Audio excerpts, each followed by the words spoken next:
Hey guys, it's Rachel from the Little Ring Lamb. Today I'm doing the Cinderella Book Tag. This tag was created by Tiffany from About to Read. She also tagged me in this. You should definitely go check out her channel. I'll link this video in the down bar. She's a big fan of Cinderella, so if you definitely love Cinderella, you should check out her version of it.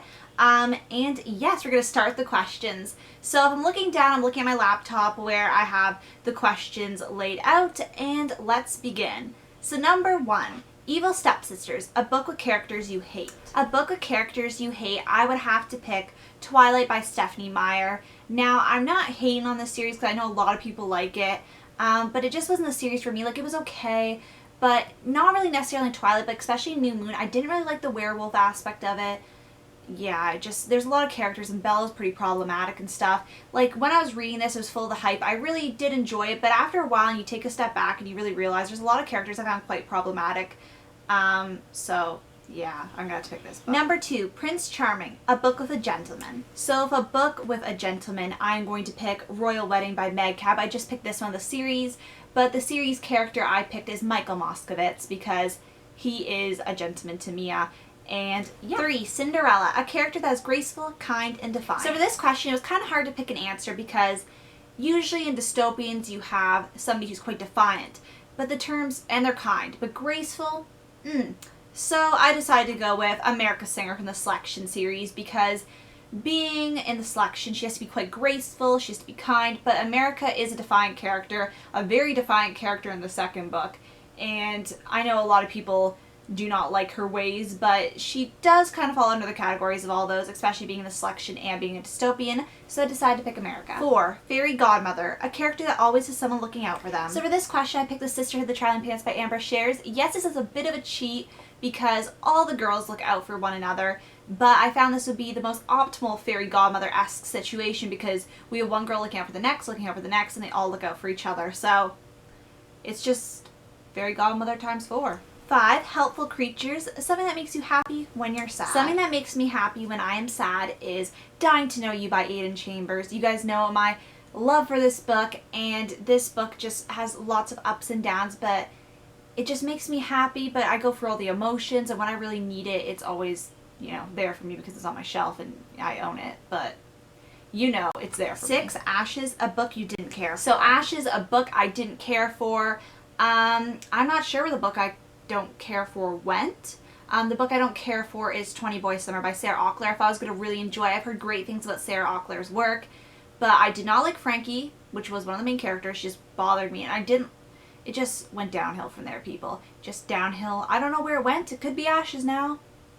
Probably not, but I donated it, so we don't really know where it's gone, and I didn't think to keep it around because I just didn't want a reminder of that character. 7, Pumpkin, a character of a transformation. So for a character of a transformation, I picked Dawn Tillman from The Rosie Project by Graham Simsian, and it's between the first and second book. I'm not sure if it's good. I think there's going to be another book. I hope there's going to be another book, but so far there's 2 out, and Dawn makes quite a transformation. He goes from being a guy with a very regimented schedule and stuff, he has to try new things, and he really kind of he doesn't really change too much, I would say, but he changes perspective and he changes certain ways about his life, and he learns to adapt and sometimes go with the flow, which I thought was a very important transformation, and it was one of my favorite transformations. Even though it's not the biggest transformation in all scheme of things, it was really good and satisfying. 8, Impossible, a book with an ending you didn't see coming. A book with an ending I didn't see coming is Gone Girl by Gillian Flynn. Enough said.